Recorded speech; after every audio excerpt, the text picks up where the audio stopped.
Halo sahabat PU, kembali di channel Nugroho PU. Saat ini saya sedang berada di lokasi proyek bangun rumah 2 lantai yang sebentar lagi mau selesai sahabat PU. Dulunya ada rumah existingnya, rencananya sih mau direnovasi ya, 1 lantai dijadikan rumah 2 lantai begitu. Namun setelah melalui beberapa pertimbangan, akhirnya rumah existing dirobohin semuanya dan kami bangun ulang.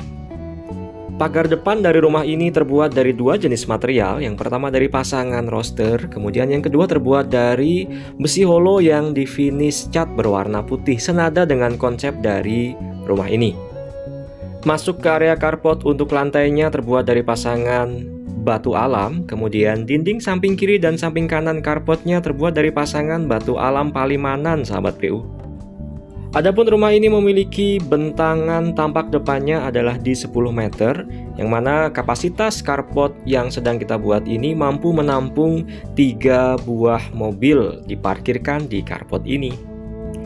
Untuk kusen pintu dan kusen jendela beserta daun jendelanya terbuat dari aluminium berwarna putih produk dari Alexindo.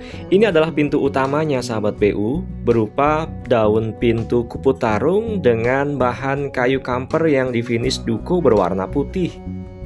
Adapun pekerjaan yang saat ini sedang berjalan adalah pekerjaan interior. Kita membuat beberapa dinding partisi, mengisi perabot-perabot rumah ini, kemudian membuat kitchen set dan lain sebagainya. Kalau untuk pekerjaan sipilnya sudah selesai 100% semuanya.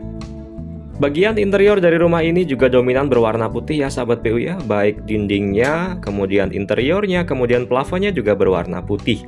Kalau untuk plafonnya terbuat dari bahan gipsum, kemudian ada yang modelnya up ceiling, ada juga yang drop ceiling, yang masing-masing permainan plafon tersebut dihiasi dengan lampu-lampu LED strip dengan warna warm white atau putih kekuningan. Misalnya plafon yang ada di depan ini adalah plafon yang berada di atas ruang tamu. Kami menerapkan desain up ceiling untuk memunculkan kesan megah terhadap ruangan di bawahnya.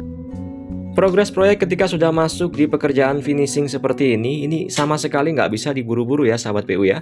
Berbeda dengan pekerjaan struktur, itu kita bisa langsung bangun tap, sangat terlihat perkembangan dari progresnya. Namun kalau pekerjaan finishing seperti ini itu harus hati-hati, harus pelan-pelan untuk menghasilkan hasil akhir yang benar-benar bagus. Kemudian ini adalah kamar di lantai 1. Penutup lantainya mempergunakan homogeneous style berukuran 80 x 80 cm dengan warna abu-abu. Kalau untuk plafonnya sama, berbahan dasar dari gipsum, dicat berwarna putih, hanya saja untuk desain plafonnya berupa drop ceiling. Bagian tengahnya diturunkan ke bawah untuk memunculkan kesan private. Apalagi ini di dalam kamar ya, jadi cocok banget kalau pakai drop ceiling. Kemudian ini adalah pintu menuju kamar dan juga pintu menuju ke kamar mandi sahabat PU. Untuk kusen pintunya kesemuanya mempergunakan aluminium, untuk pintu kamar mempergunakan kayu kamper finish duko, dan untuk pintu menuju ke kamar mandinya mempergunakan aluminium beserta kaca. Terlihat beberapa tumpukan kardus-kardus yang berisi material interior di rumah ini sahabat PU. Mohon maaf kami belum bisa merapikan ini semua. Nah sekarang kita masuk ke dalam kamar mandi di lantai 1. Ini kamar mandi umum ya, jadi bisa dipakai oleh semua penghuni dari rumah ini. Kamar mandi ini letaknya tidak berada di dalam kamar. Untuk penutup dindingnya, kami mempergunakan keramik berukuran 30 x 60 cm yang disusun secara vertikal seperti ini. Warnanya abu-abu. Kemudian di dalam kamar mandi ini juga terdapat shower set beserta keran mixer air panas dan air dingin. Kemudian ada penampungan air atau bak air dan juga 1 kloset duduk beserta jet washernya sahabat PU. Untuk penutup lantainya adalah keramik yang disusun secara diagonal. Sekarang kita menuju ke kamar satunya lagi. Jadi di lantai 1 ini terdapat 2 kamar, 1 kamar mandi, ada ruang tamu, ruang keluarga, dan juga dapur sahabat PU. Sekarang kita masuk ke kamar yang nomor 2 dulu ya. Nah untuk kusen pintu dan kusen jendelanya sama, terbuat dari aluminium merek Alexindo berwarna putih. Kemudian daun pintunya juga kayu kamper yang dicat duko berwarna putih juga sahabat PU. Sama untuk granitnya juga terbuat dari homogeneous style berukuran 80 x 80, warnanya abu-abu. Plafonnya juga sama, gipsum berwarna putih ya, dengan hiasan berupa lampu downlight LED. Dan di kamar-kamar lantai 1 ini kamarnya semuanya pakai desain plafon drop ceiling. Untuk keseluruhan dinding di rumah ini interiornya tuh pakai putih semuanya sahabat PU. Warna putih sih dapat menimbulkan kesan bersih dan juga kesan luas ya jika kita terapkan pada dinding rumah. Oke, sekarang kita menuju ke dapur. Untuk dapur yang berada di rumah ini itu konsepnya adalah open space ya sahabat PU ya. Jadi nggak ada penyekat tersendiri antara dapur dengan ruang makan, dengan ruang keluarga, dengan ruang tamu. Jadi plong saja sahabat PU. Jadi kesannya rumah ini tuh luas banget. Untuk pembentuk dari meja dapur ini, untuk tiang-tiang meja dapur, kemudian daun meja dapurnya itu terbuat dari beton bertulang atau plat beton. Makanya kuat tuh dipijaki oleh tukang interior sahabat PU. Kemudian untuk pembuat rak-rak penyimpanan baik yang berada di bawah meja maupun yang berada di atas meja atau yang biasa disebut dengan kitchen set terbuat dari material multiplex sahabat PU.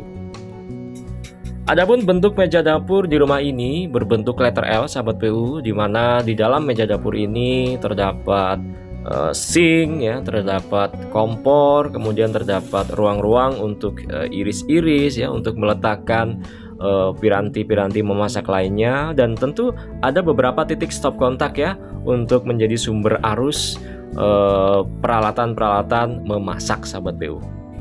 Kemudian untuk penutup meja dapur dan juga dinding meja dapur itu terbuat dari homogeneous tile atau granit berukuran 60 x 120 cm.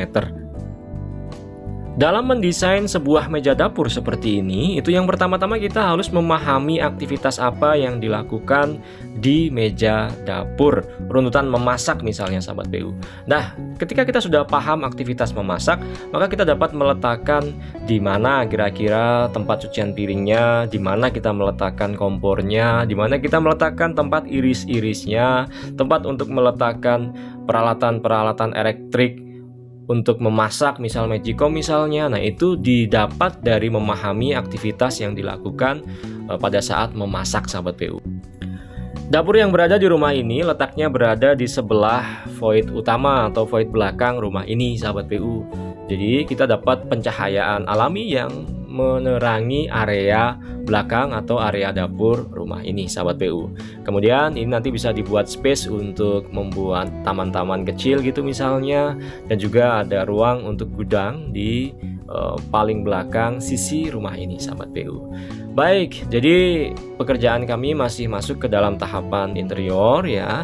Kemudian bahasan berikutnya nanti kita akan bahas di lantai 2-nya melalui tangga berbentuk letter U ini sahabat PU. Kita ketemu pada bahasan berikutnya sahabat PU, semangat membangun.